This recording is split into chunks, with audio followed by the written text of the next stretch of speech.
se han renovado. Así que le damos muchas gracias por eso y vamos ahora a orar para encomendar este tiempo. Que el Señor sea quien nos guíe. Oremos. Bendito Dios, le damos muchas gracias por esta mañana, sabiendo que usted es quien nos ha dado la vida, usted es quien nos ha dado también los medios para llegar aquí. Gracias, Señor, porque usted nos ha dado también esta manada pequeña de la que somos parte, esta comunidad, Señor, de fe, esta iglesia que usted ha rescatado, Señor. Gracias por su misericordia y por su palabra que esta mañana podemos abrir juntos. Le pedimos que sea su Espíritu el que nos guíe, que por favor Él nos enseñe, nos muestre la verdad y la aplique a nuestros corazones, Señor. Que podamos creer esta palabra de todo corazón y disponer toda nuestra vida a obedecerla, Señor, a vivir conforme a ella. Conmuévanos, Señor, y confróntenos, convénzanos de pecado y también perdónenos, Señor. Le pedimos que sea con nosotros y me permita a mí, a pesar de mi pecado, de mi insuficiencia, poder ser claro, poder ser fiel a su palabra y predicar en el poder de su Espíritu Santo, Señor. Se lo rogamos en Cristo Jesús. Amén. Bien, como decía mi hermano Sebastián, estamos en el Sermón del Monte, ya es el tercer sermón, y específicamente nos encontramos en las bienaventuranzas. Así que les pido puedan ir a Mateo capítulo 5. Vamos a continuar con la segunda bienaventuranza, pero vamos a leer desde el 1 al 12 para tener el contexto.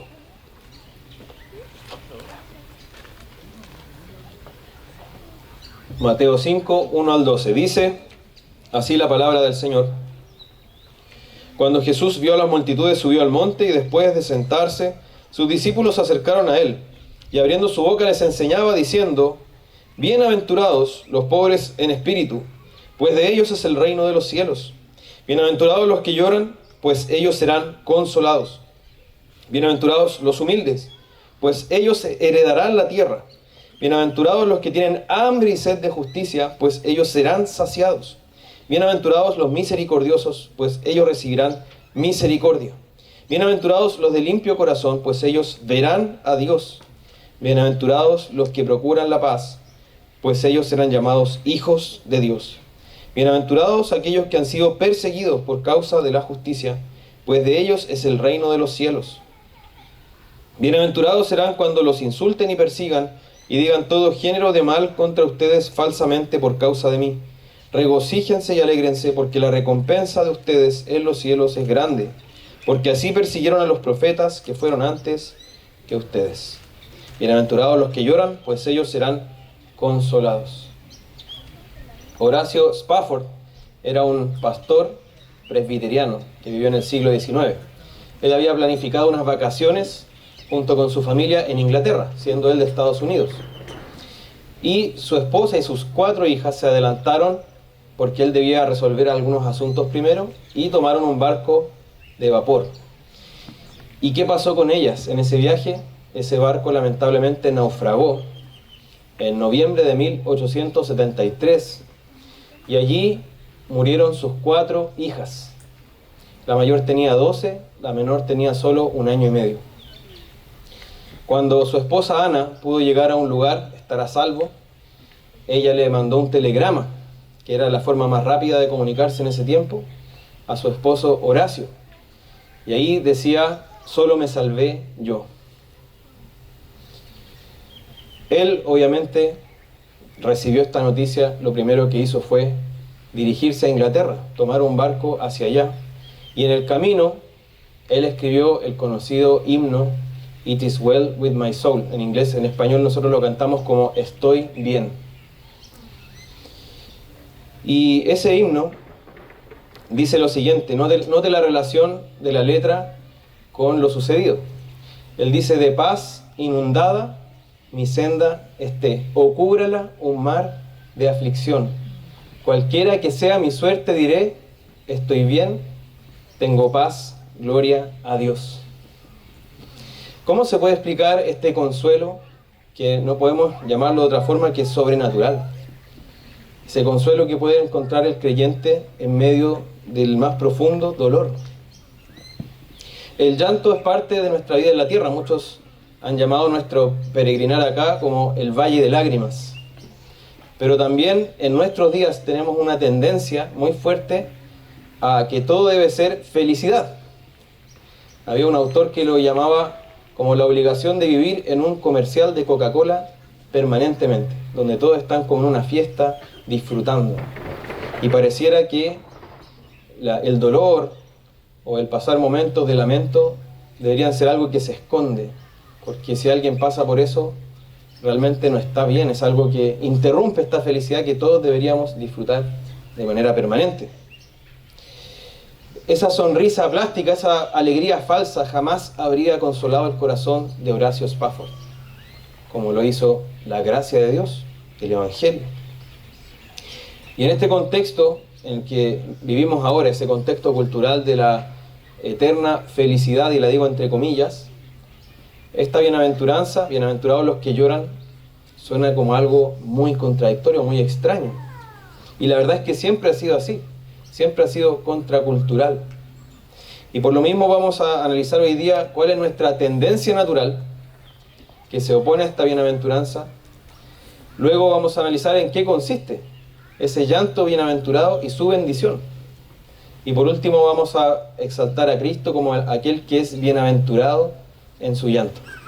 Entonces vamos primero con algunas aclaraciones antes de entrar a nuestra tendencia natural, y voy aquí a recordar, porque esto ya lo dije en el sermón pasado. Primero, que todo cristiano debe exhibir estas bienaventuranzas. Este es un retrato de todo cristiano, no solo de un grupo más consagrado o más maduro, sino de todo cristiano. Por otro lado, el Señor quiere que en nosotros existan todas las bienaventuranzas, no solo algunas, porque el retrato es integral. Todas las bienaventuranzas deben estar en nuestra vida.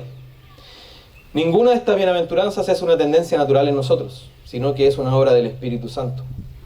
Y precisamente por eso las bienaventuranzas distinguen a quienes son los discípulos de quienes no lo son. Y por último, las bienaventuranzas siguen un orden lógico, o como decía un autor, cada una brota de la anterior. Y recordemos que la bienaventuranza responde a una pregunta fundamental: ¿quiénes son los benditos? Y en otras palabras, ¿dónde está la verdadera felicidad? Bien, entonces, veamos primero nuestra disposición natural. Otra vez, debo enfatizar que probablemente todos acá estamos ya familiarizados con la bienaventuranza y ellas han perdido su impacto, el impacto inicial que producen en nosotros. Lo profundamente contradictorio que debieron sonar por primera vez. ¿Cómo habrá sonado bienaventurados los que lloran a una multitud de enfermos, paralíticos, endemoniados, personas miserables que buscaban a Jesús para ser librados de su dolor? Pero Jesús le dice: bienaventurados los que lloran. Justamente. Eso claramente debe haber sido una colisión, porque es como decir felices los que lloran. Probablemente la que suena más disonante.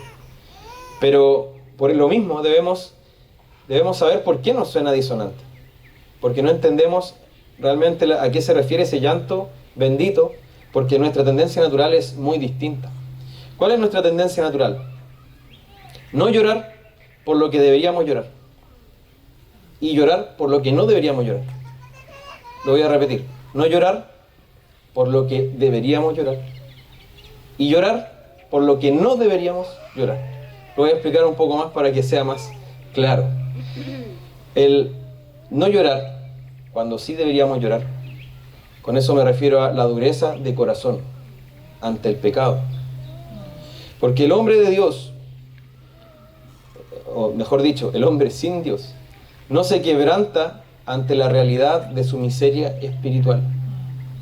Está ciego a su propia necesidad de salvación. No puede ver su desesperada necesidad de ser librado de la condenación eterna.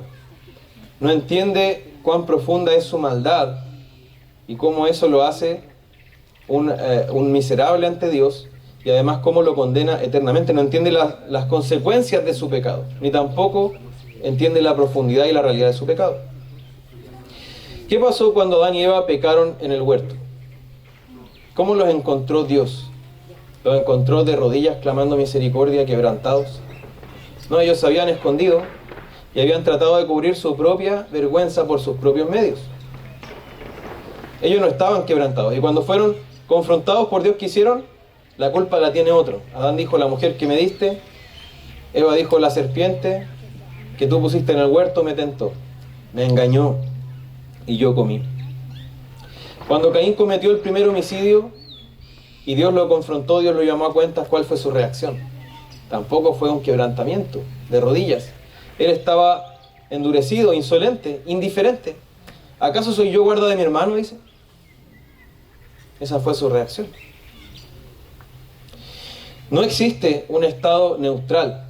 Donde no hay quebrantamiento por el pecado, hay endurecimiento de nuestro corazón. Debemos saber eso. Donde no nos arrepentimos por el pecado, ¿qué está pasando con nosotros? Nos estamos endureciendo en nuestro orgullo y nuestra propia maldad. Y ese pecado que al principio causaba un temor y un remordimiento que a lo mejor hacía sudar la frente, luego ya causa una ligera molestia y al final ya no pasa nada. Se puede cometer sin problema y hasta se puede disfrutar. Eso es lo que pasa con el pecado, nos va endureciendo. ¿Qué pasó después de Caín? Mucho después ya se va desarrollando la historia y los hombres, dice, la maldad fue tanta en la tierra que el Señor se propuso enviar un diluvio, un juicio que fue total, global, justamente para destruir al hombre pecador de la faz de la tierra, y Él salvó por gracia a Noé y a su familia. Pero ¿cuál era el mensaje del diluvio? Todos merecen morir en realidad. Solo Noé halló gracia, o sea, no se lo mereció, halló gracia ante los ojos de Dios. Y lo que está diciendo el Señor es que toda la humanidad debería perecer por el juicio, pero Él va a preservarla por misericordia hasta que Él cumpla todo su plan de salvación. Eso es lo que está diciendo, en otras palabras. Pero Noé predicó durante años y años y años, y a pesar de que la maldad era tanta en la tierra, ninguno de ellos se arrepintió, sino que perecieron bajo las aguas. El mismo pueblo de Israel, que era llamado a ser nación santa, ese pueblo de sacerdotes para el Señor, mostró esta dureza de corazón. El Señor les reprendió una y otra vez por esto con sus profetas, y ellos persistían en su pecado hasta que llegaron al exilio. Les pido que busquen Isaías 22, 12 al 14.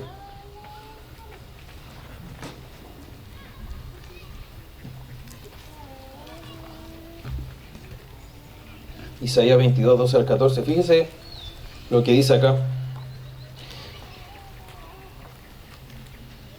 Isaías 22, 12 al 14 dice: por eso aquel día el Señor, Dios de los ejércitos, los llamó a llanto y lamento, a raparse la cabeza y a vestirse de cilicio. Sin embargo, hay gozo y alegría, matanza de bueyes y degüello de ovejas. Comiendo carne y bebiendo vino, dicen: comamos y bebamos, que mañana moriremos. Pero el Señor de los ejércitos me reveló al oído: ciertamente esta iniquidad no les será perdonada hasta que mueran, dice el Señor, Dios de los ejércitos. Ellos habían llegado a un punto terrible en su pecado. Debían arrepentirse. El Señor los había llamado a llanto y lamento. ¿Y qué estaban haciendo ellos? Fiesta, banquete, celebrando. Y eso nos dice que ante el Señor es un terrible pecado. Por eso digo, no lloraban cuando sí debían llorar. Escapaban de ese llanto. Y por eso el juicio de Dios iba a caer sobre esta nación. Por lo mismo, entonces, el no lamentarse, el no arrepentirse cuando debemos hacerlo, es una grave insolencia delante de Dios. Y hermano, el Señor no nos manda a esperar un tiempo para arrepentirnos.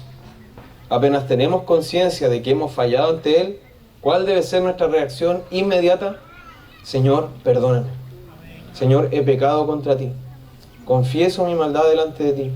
Te he desobedecido.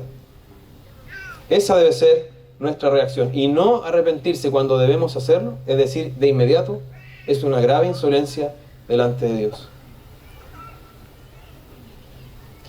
Cuando el rey Ezequías quiso restaurar la obra en el pueblo de Dios, quiso predicar la ley, quiso volver a obedecerla, celebrar las fiestas, él quiso celebrar una Pascua. Eso está en 2 Crónicas 30. Y por lo mismo, él dijo: esta Pascua no se celebra hace mucho tiempo, voy a mandar mensajeros por todo Israel y Judá a invitarlos a que vengan. Pero dice que sus mensajeros recorrían de ciudad en ciudad por la tierra de Efraín y Manasés y hasta Zabulón, dice, pero los escarnecían y se burlaban de ellos. No lloraban cuando debían llorar. No se arrepentían cuando debían hacerlo.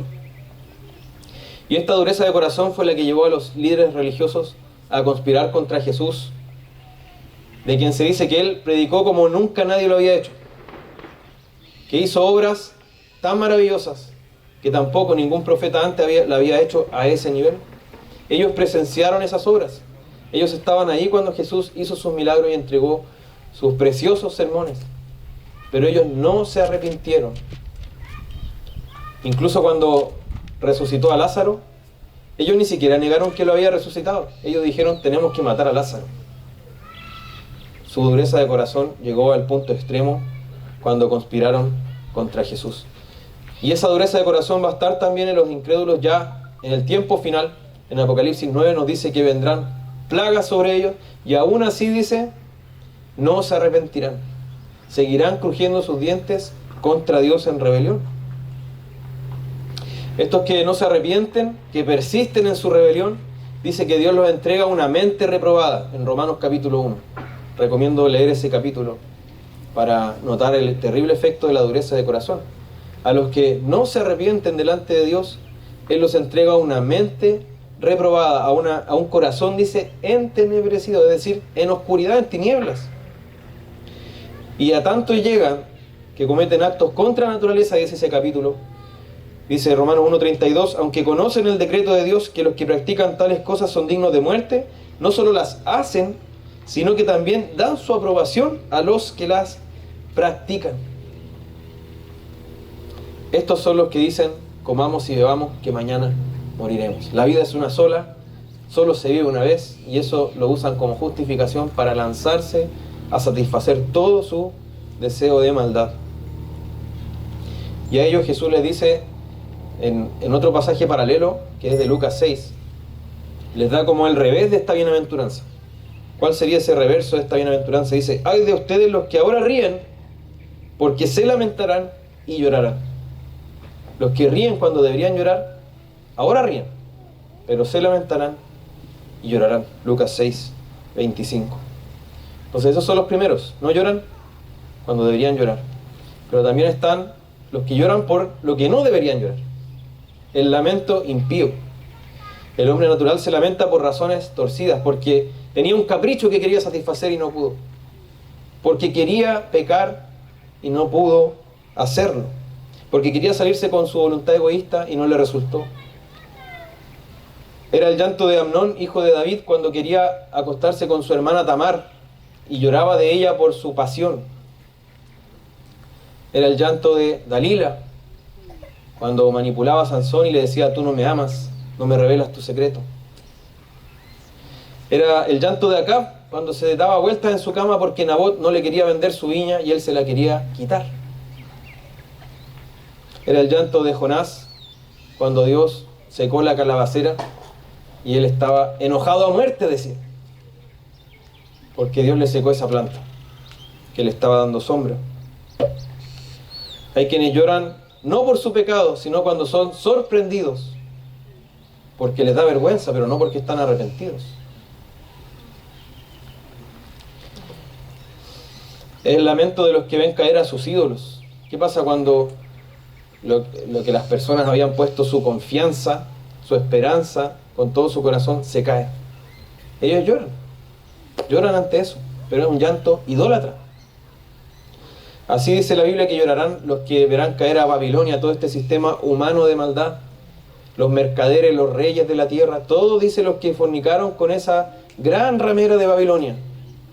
Dice en Apocalipsis 18 que van a decir, ¡ay, ay, la gran ciudad Babilonia, la ciudad fuerte! Porque en una hora ha llegado su juicio. Ahí están lamentando lo que no deberían lamentar. Porque dice en ese mismo pasaje que los justos reirán y se alegrarán por esa caída. Esa es nuestra tendencia natural, hermanos. No llorar cuando deberíamos y llorar por lo que no deberíamos. Amén. Y eso ha llevado incluso en la iglesia a una visión superficial del gozo y a una ausencia de la convicción de pecado, del quebrantamiento ante el pecado. En la misma iglesia, porque no hemos tenido discernimiento para no pensar como el mundo, sino según la palabra. Y por lo mismo debemos ver el verdadero llanto y su bendición. Aquí quiero que recordemos, al examinar esta bienaventuranza, bienaventurados los que lloran, que bienaventurados incluye la idea de feliz, de dichoso, pero es más profunda, se refiere a aquel que es bendito y aprobado por Dios, y por eso, como consecuencia de eso, es feliz y dichoso. Esa es la bienaventuranza. Y acá se aplica a los que lloran. Y el llanto, como decía al principio, es parte cotidiana de nuestra experiencia en la tierra. ¿Qué hacemos cuando salimos del vientre de nuestra madre? Lo primero que hacemos en general es llorar, ¿o no? Y lloramos por muchas razones. Por lo mismo debemos tener cuidado, porque alguien podría pensar que esta bienaventuranza se aplica de manera general a cualquier llanto, pero claramente que no es así. Es un llanto en especial. Y esto debemos tenerlo muy en cuenta, y les pido que vayan a 2 de Corintios 7:10.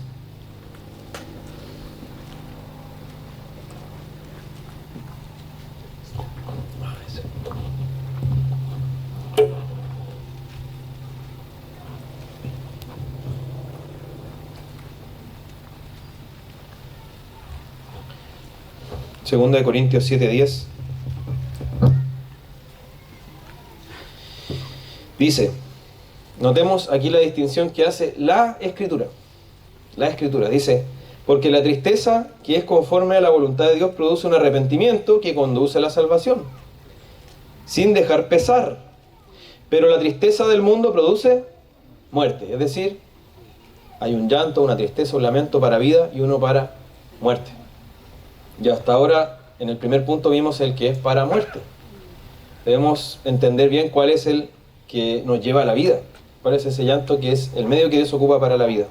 Entonces, la palabra en el original que se usa aquí para llorar es más profunda que solo el hecho de que caigan lágrimas de nuestros ojos. Se refiere a un lamento. Si usted lo ve las otras veces que se aplica en la Escritura, se refiere a un lamento, un corazón que gime delante de Dios. Un corazón contrito, es llamado así en otras porciones, como el Salmo 51. Un corazón compungido, quebrantado, que se lamenta. Y esta es la consecuencia de la pobreza espiritual en nuestros sentimientos o afectos. A veces se malinterpreta nuestra relación con los sentimientos, porque si bien es cierto, no somos guiados por los sentimientos, no debemos serlo.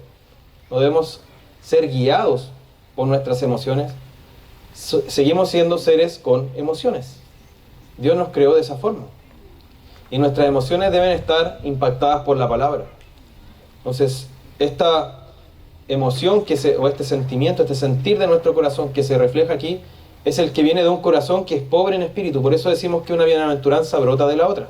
La primera era bienaventurados los pobres en espíritu, y ahora bienaventurados los que lloran o se lamentan. Y voy a usar esos términos como sinónimos, porque para entender el real significado de esta bienaventuranza. Tal como el humo sigue al fuego, el llanto que se describe acá sigue a la pobreza en espíritu. Es como una evidencia de que ella está allí, es compañera de la pobreza en espíritu, es inseparable. Y también lloramos por distintas razones aquí, pero en este caso son razones piadosas, justas, santas. Lloramos por nuestro propio pecado, por el pecado de la iglesia, por el pecado en el mundo y los efectos que tenía el pecado en la creación, y por último lloramos porque no estamos todavía con Cristo. Y vamos a ir viendo estas razones por las que lloramos. La primera es por nuestro propio pecado. Tal como el primer llanto del bebé va relacionado con su primera respiración fuera del vientre, así también cuando recibimos vida espiritual tenemos este primer llanto o lamento santo por nuestros pecados. Y este llanto por nuestro propio pecado es el que da sentido a todos los demás que mencioné. Si no tenemos este llanto por nuestra propia maldad, no estamos entendiendo nada. El llanto para el cual Cristo promete consuelo divino es una tristeza, un dolor por nuestro propio pecado. Estos bienaventurados son los que se afligen más por su propio pecado que por cualquier otra cosa en el mundo. Son los que pedirían 2 deseos si se los dieran, como esos genios típicos que aparecen, ¿cierto? Que no peque más y que pueda ver a mi Señor. Porque se duelen de su pecado. Eso es lo que primero querrían quitar de su vida. Es una lamentación que comienza por darse cuenta de nuestra profunda miseria ante un Dios que es justo y santo. Por eso decíamos que va junto con la pobreza. ¿Se acuerda que yo en la pobreza mencionaba a Isaías cuando él decía: ay de mí que soy muerto delante de la gloria de Dios? Y eso también implica esa tristeza, ese llanto, ese lamento por el pecado. Cuando yo veo la gloria de Dios, digo: ay de mí, porque yo no soy como Él. Yo soy pecador. Es el lamento que estuvo en el hijo pródigo, cuando él dijo en Lucas 15, 18 al 19, dijo: me levantaré e iré a mi padre y le diré: Padre, he pecado contra el cielo y contra ti, ya no soy digno de ser llamado tu hijo, hazme como a uno de tus jornaleros. Ese lamento debe estar en todo cristiano, hermanos. Porque no se puede volver al Padre desde nuestro pecado, no se puede volver al Padre de otra forma que no sea llorando. Esa es la forma en que debemos volver, con nuestro corazón hecho pedazos por nuestra maldad.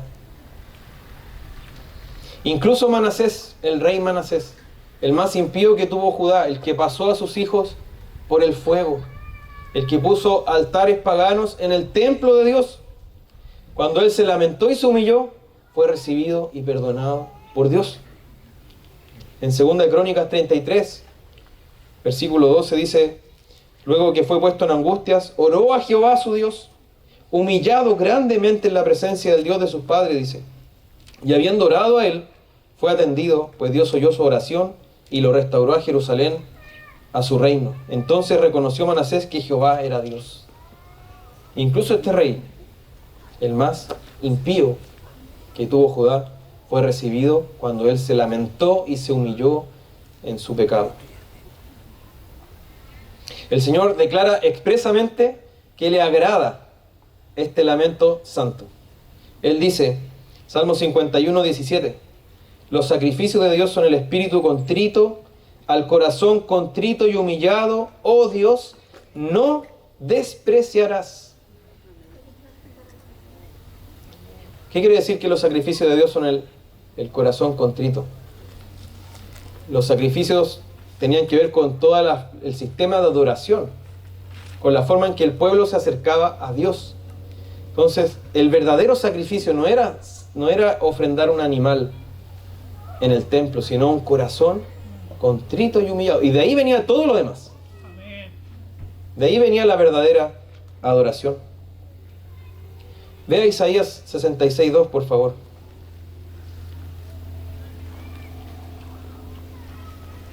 Isaías 66:2 dice: pero a este miraré, dice, al que es humilde y contrito de espíritu y que tiembla ante mi palabra.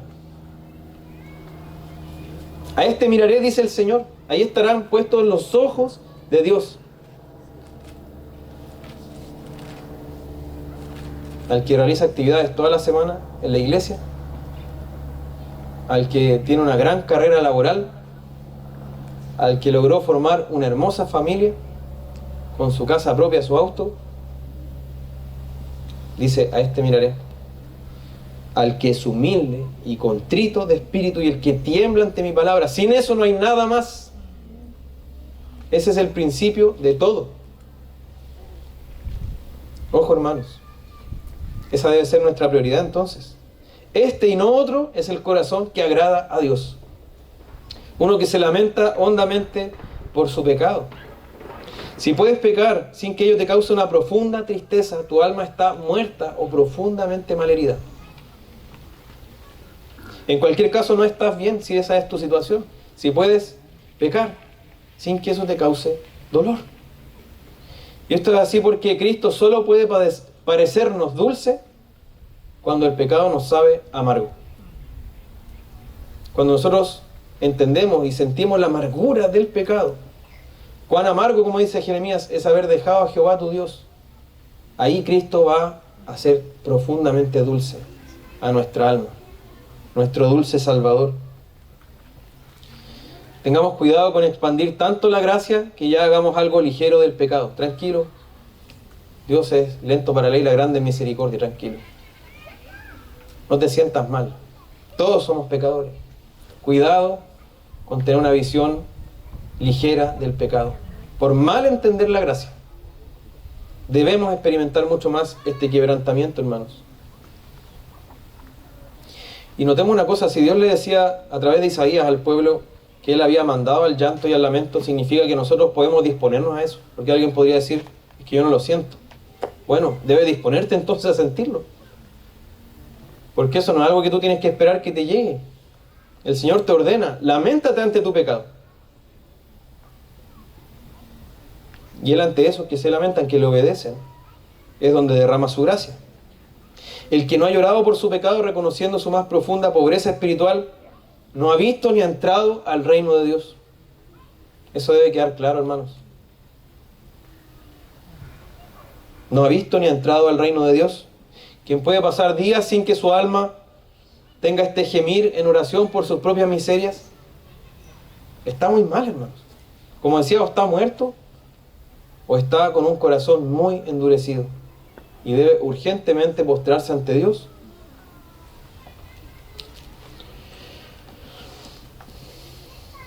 Esto, hermano, no es algo que vivimos solamente en nuestra conversión. No es algo que pasó años atrás o meses atrás y que ya quedó ahí en el pasado. Debe ser parte de la experiencia continua de nuestra vida en la tierra, de nuestra caminar en Cristo. Los incrédulos, ¿qué hacen ante su pecado? Esconden su culpa, se justifican con orgullo, se defienden, no quieren pensar en sus propias faltas y para eso inventan distracciones. Salen, se entretienen, quieren ruido para no pensar en lo que ellos son delante de Dios. Pero Cristo, ¿a quién está describiendo acá? A sus discípulos. Y sus discípulos lloran por su pecado. Se lamentan. Y una vez que ya hemos tenido este llanto por nuestro propio pecado, es que las otras razones pueden aparecer también. Lloramos también por el pecado de la iglesia. Por esas grandes transgresiones que vemos en el pueblo de Dios y de las que parece no haber arrepentimiento. Parece que la iglesia se está endureciendo en eso. Parece que ha abrazado el error o ha abrazado la maldad en su seno. Este es el gemir que hubo en Isaías, cuando él decía también en el capítulo 22, versículo 4, él decía, aparten de mí la mirada, déjenme llorar amargamente, decía.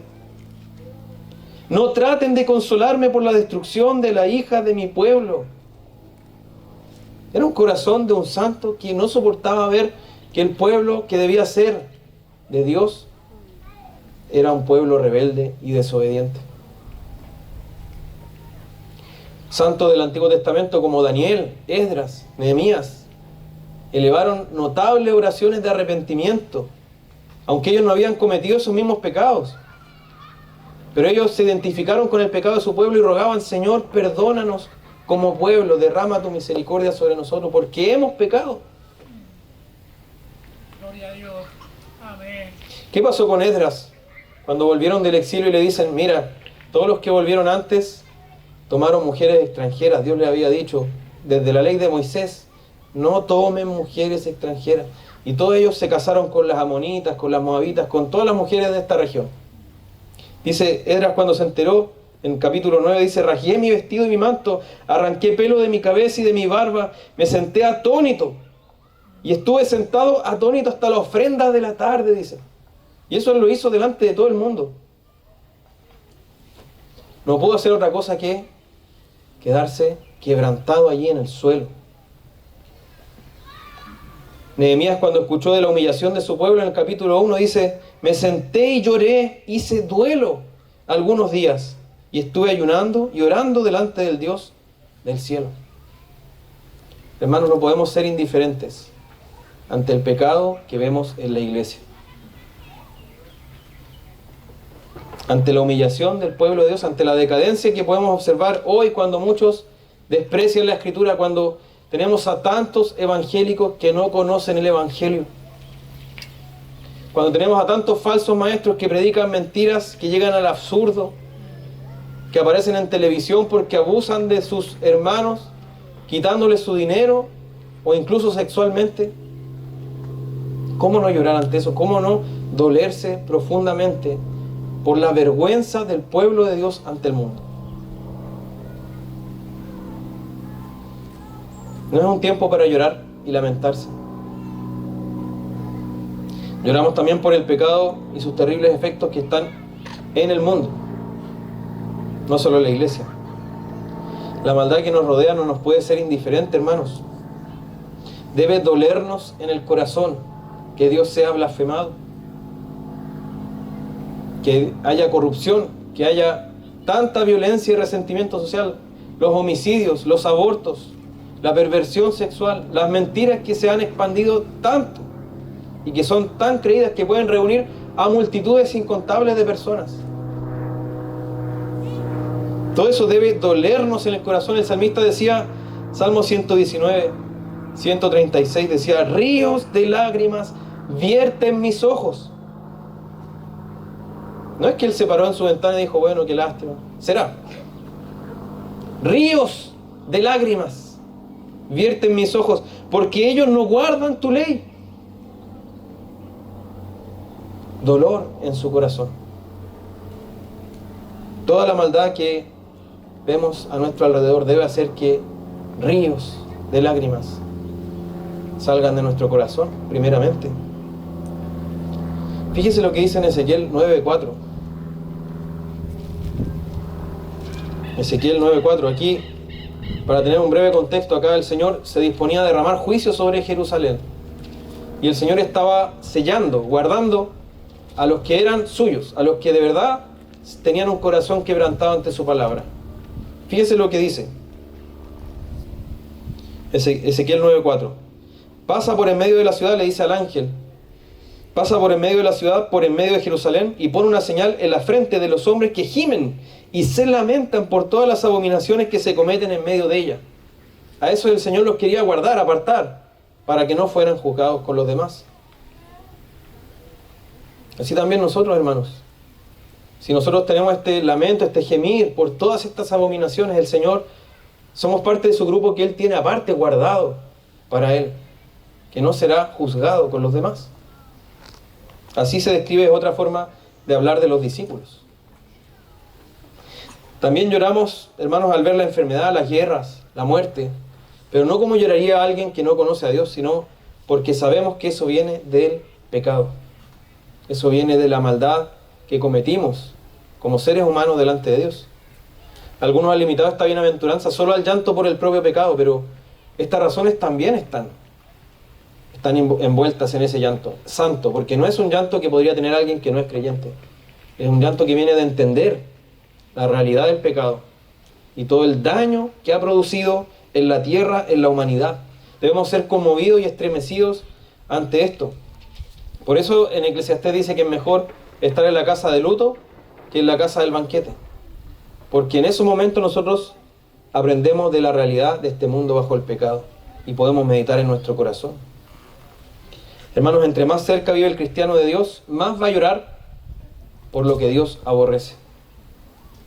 Más va a unirse su corazón a la voluntad de Dios. Y esta es la experiencia normal del pueblo de Dios en la tierra. Y también lloramos, en cuarto lugar, por el deseo de estar con Cristo. ¿Se acuerda cuando los discípulos de Juan el Bautista le preguntaron a Jesús por qué los discípulos de Jesús no ayunaban? Siendo que los fariseos sí ayunan, los de Juan el Bautista sí ayunaban. ¿Por qué los discípulos de Jesús no? Jesús le responde en Mateo 9:15, ¿acaso los acompañantes del novio pueden estar de luto mientras el novio está con ellos? Pero vendrán días cuando el novio les será quitado y entonces ayunarán. Entonces ayunarán. Entonces eso nos da el propósito principal del ayuno. ¿Cuál es? Primero, lamentarnos de que todavía no estamos ante la presencia de nuestro Señor, de nuestro amado Salvador Jesucristo. Y por eso es tan necesario ayunar con frecuencia, hermanos, con regularidad, porque nos recuerda esa hambre de que debemos tener hambre espiritualmente, de que todavía no estamos con Cristo, todavía no estamos llenos, plenos. El apóstol Pablo deseaba partir y estar con Cristo, decía en Filipenses 1, porque esto es mejor. Esto es mejor. Él no decía, Señor, no me lleves porque tengo tantas cosas que hacer acá, tengo tantas cosas que conocer y experimentar todavía. No, él decía, estar con Cristo es mejor. Desearía partir y estar con Cristo. Romanos 8:23 dice, nosotros mismos que tenemos las primicias del Espíritu, aún nosotros mismos gemimos en nuestro interior. ¿Está usted gimiendo? ¿Por qué gemía el apóstol Pablo? Aguardando, dice, ansiosamente la adopción como hijos, la redención de nuestro cuerpo. Él decía, no quiero más estar en este mundo bajo el pecado, quiero ser glorificado y estar con mi Señor. Y él gemía ansiosamente por eso. ¿Esa es nuestra experiencia? Te pido que te preguntes en este momento, ¿es tu experiencia el día a día? ¿O estás demasiado entretenido aquí? Este es el lamento piadoso al que se refiere esta bienaventuranza, que como dijimos no es solo derramar lágrimas, sino ante todo un corazón que se lamenta y que gime delante de Dios. Y fíjese que dice, bienaventurados, no los que lloraron, no los que lloraron, o los que lloraban, dice los que lloran, continuo. Es un continuo en nuestra vida cristiana. El discípulo de Cristo se caracteriza por esta disposición de su corazón. Lloran. Pero el Señor no nos deja ahí en el llanto. No quiere que nos quedemos allí. El llanto no es el fin en sí mismo. ¿Qué es lo que dice? Porque ellos serán consolados. Y ahí tenemos la bendición. Ellos serán consolados. El llanto es el medio para que encontremos el verdadero consuelo en Cristo. Y Él no nos dejó solamente libres de nuestros pecados, que ya habría sido bastante, muchísimo, para estar agradecidos siempre, ¿cierto? No nos liberó solo de la condenación del pecado, sino que además quiere que seamos llenos de paz, de consuelo en nuestro corazón. Ese es el amor de nuestro Dios. Y Él así elimina esa culpa que carga nuestra conciencia cuando el Espíritu aplica a nuestro corazón el Evangelio de la gracia. Cuando nosotros entendemos que sí, efectivamente merecíamos ser condenados, teníamos razón de llorar por nuestro pecado, pero ahora recibimos el perdón y la misericordia, el amor de nuestro buen Dios por medio de Jesucristo. Es cuando entendemos la desesperada necesidad de un Salvador, que es Cristo, que ahí podemos recibir el gozo de haber sido salvados. Y esta salvación, hermanos, no es solo de nuestro propio pecado, sino que también de esta creación que está corrompida, que va a ser renovada. Él nos va a salvar también de esta creación bajo el pecado y del sistema humano rebelde a Dios que ha crecido en esta creación bajo el pecado. Los incrédulos, ¿qué hacen? Intentan encontrar el consuelo por sí mismos, en otro lugar que no sea Dios. Eso es lo que caracteriza a los no creyentes. Ellos ante algún dolor, ante alguna aflicción, salgamos, decir, ¿cierto? Hagamos esto, lo otro, distráete, toma tiempo para ti, y buscan un consuelo en las cosas de este mundo, lo buscan por sus propios medios y nunca en Dios. Por eso son incrédulos, ¿cierto? Pero los discípulos deben saber que el verdadero camino, el camino para el verdadero consuelo, el camino para el verdadero consuelo pasa primero por el lamento. Pasa primero por el lamento, por el verdadero llanto. Y así es que podemos encontrar la fuente de consuelo que es el Señor. Así, un verdadero sentido del pecado debe estar antes, debe preceder al gozo genuino de la salvación. ¿Cuál es el error de muchos hoy día? Quieren hacer pasar inmediatamente al hijo pródigo al banquete sin que haya dicho, ojalá fuera yo como uno de los jornaleros de mi padre. Debe haber primero ese quebrantamiento. Nadie puede conocer a Cristo como Salvador si es que primero no sepa qué es llorar por su pecado. Por eso es que para los discípulos, ¿cómo es llamado el Señor? Fíjese lo que dice, por favor, 2 Corintios 1. Vaya ahí, le pido. 2 Corintios 1. Versículo 3.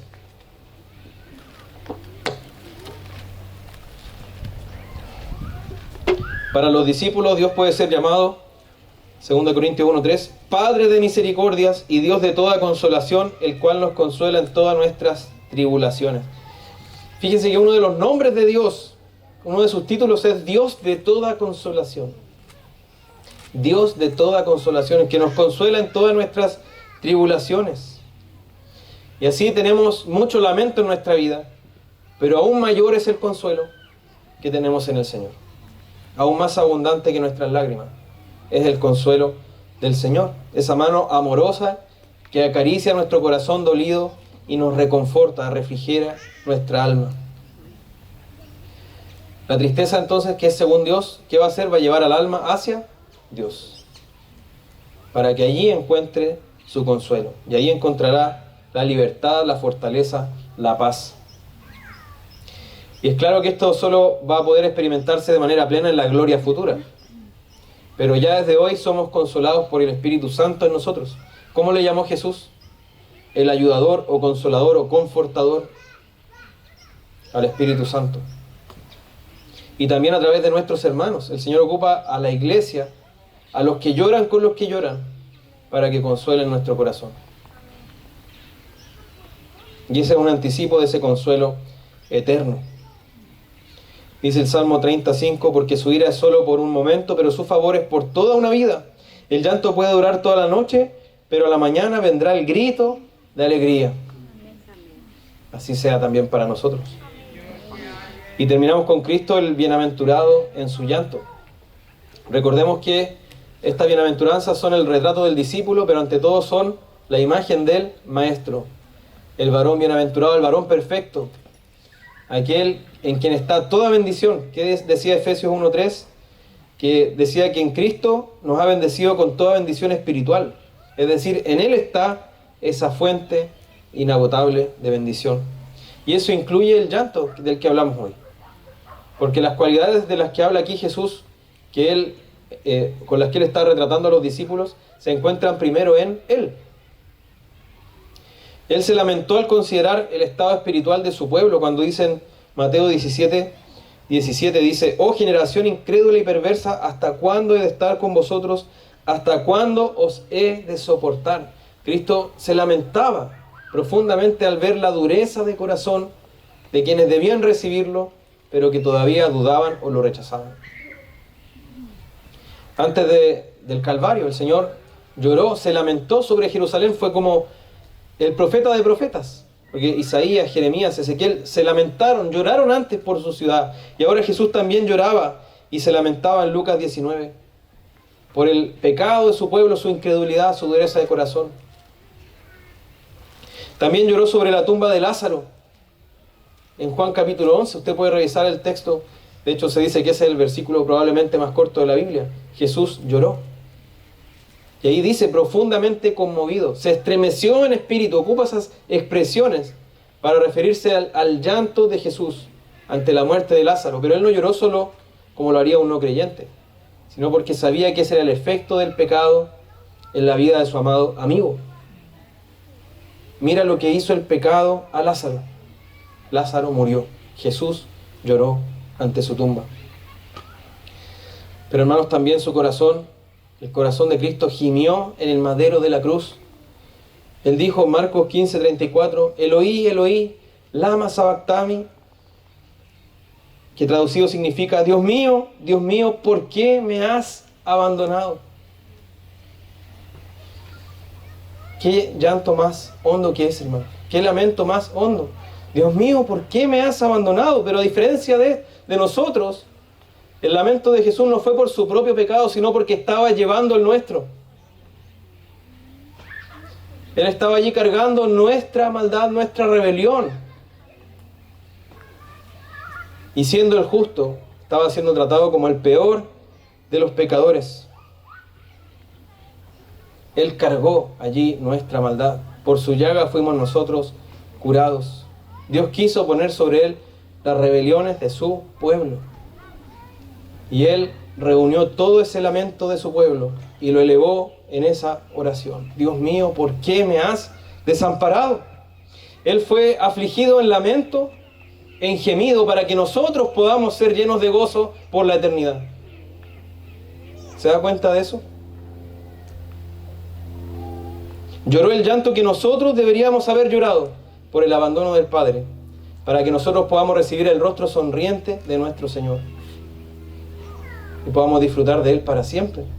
Eso es lo que costó nuestra salvación. Y porque Él mismo se lamentó y lloró por nuestro pecado, es que puede también consolarnos. Él lloró perfectamente y por lo mismo es el perfecto consolador. Recuerda también que la consolación era uno de los oficios del Mesías. ¿Qué se decía de aquellos que esperaban al Mesías? Como de Simeón en el templo, en Lucas capítulo 1. Se decía que esperaban la consolación de Israel. Ese era el Mesías, la consolación de Israel. Era el siervo sufriente, el que iba a sufrir todo el castigo de la maldad, pero también iba a ser la consolación de su pueblo. Y así, hermanos, mientras dura esta larga noche de ausencia de Cristo, de la ausencia física entre nosotros, ¿qué debemos hacer? Tener comunión con ese varón de dolores. Padecer juntamente con Él para que así podamos vivir juntamente con Él. Como dice Romanos 8. Así que, si bien es cierto, el consuelo es seguro, es glorioso, hermano, no menosprecie la necesidad del llanto primero. No apresuremos en nuestra vida el ahogar ese llanto como si llorar fuera algo extraño. El Señor dice, bienaventurados los que lloran, los que se lamentan. No huyas de ese llanto, no busques distracciones cuando te sientes mal o te estás sintiendo confrontado por tu pecado. No busques ahogar eso. ¿Qué hacemos hoy día? Esa chispita que está creciendo ahí de quebrantamiento, nosotros la ahogamos con entretenimiento, con distracciones, con películas, series, redes sociales, salidas.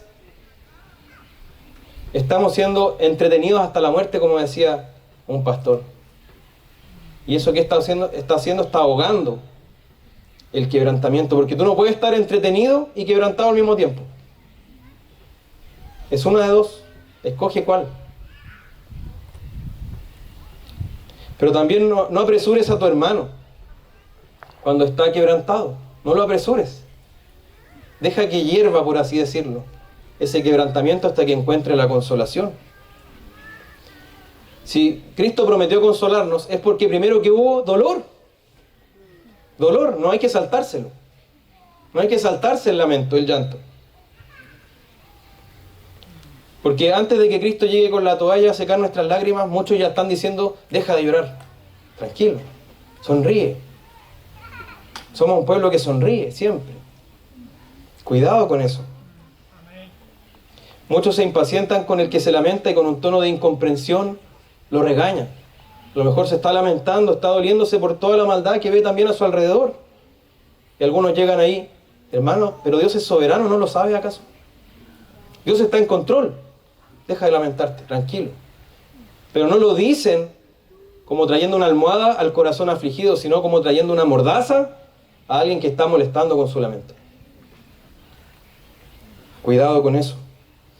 Pareciera que en los cultos de las iglesias hoy día solo hay lugar para el triunfalismo sin fin, para la victoria sin fin. Y el quebrantado y el afligido no encuentra un espacio donde llorar por su pecado, por el pecado en el mundo, por lo que sufre aquí en la tierra. Su gemir es visto como falta de fe, como una decadencia espiritual. Algo está mal con ese hermano. Las redes sociales parecen un interminable desfile de vacaciones, comidas, salidas, buenos momentos. Parece que nadie llora. Esas cosas son para los amargados, los graves. Dejar de seguir. Silenciar. ¿Cierto? Ahí aplicamos las soluciones que nos ofrece hoy día, entre comillas, las redes sociales. Los incrédulos tienen esta mentalidad del piensa positivo, evita a los tóxicos Y entre los evangélicos parece que también hemos llegado a algo así. Hermanos, vamos de victoria en victoria. Amén, si se entiende bien. Pero no se anula lo que estamos hablando en esta bienaventuranza. Esa victoria en victoria no significa que debemos tener reuniones que parecen eternas vacaciones, donde parecen personas que solo lo están pasando bien toda la vida. El otro día me compartían el video de una iglesia, cómo se presentaba esa iglesia, hermanos, y era globos, fiestas, luces, ni siquiera se mencionó a Cristo. Pero venir a la iglesia es venir a esta fiesta que no termina. Qué raro que el Señor no haya dicho algo así en estas bienaventuranzas. Bienaventurados los que lloran, dijo. Esa es la forma en que Él describe a sus discípulos. Y la gente quiere aplaudir y saltar, mientras en los salmos encontramos ese clamor de lo profundo: Jehová, a ti clamo. Jehová, respóndeme. Jehová, ¿hasta cuándo? ¿Dónde está ese clamor hoy día? Debe tener lugar también entre nosotros. ¿Qué habrían dicho los siempre felices que estaba describiendo? A Jeremías, a Isaías, a Ezequiel, a Habacuc, cuando decía: Señor, ¿cómo puedes ver tanta maldad? Señor, haz algo. ¿Qué le habrían dicho a Asaf? ¿Ha leído los salmos de Asaf? ¿Hasta cuándo, Jehová? Déjate llorar, hombre. ¿No sabes que Dios es soberano? Tranquilo. ¿Qué le habrían dicho a Jesús? Llorando sobre la Jerusalén incrédula. Debemos ver las cosas como la Escritura las presenta. Cambiemos acá la forma de pensar. El salmista decía: bueno es para mí ser afligido, para que aprenda tus estatutos. Bien, hermanos, sin negar entonces el consuelo que tenemos en Cristo, no menospreciemos este llanto piadoso, porque precisamente ellos serán consolados. Y ese llanto se cultiva, tal como la pobreza en espíritu.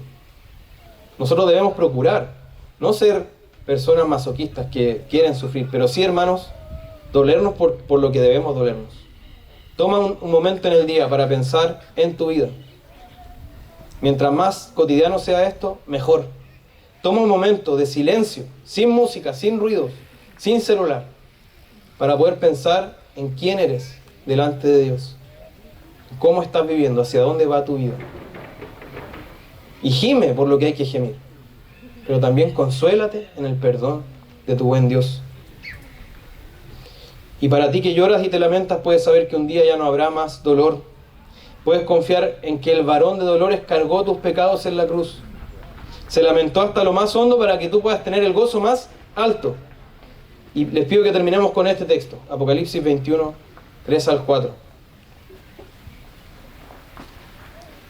Apocalipsis 21, 3 al 4.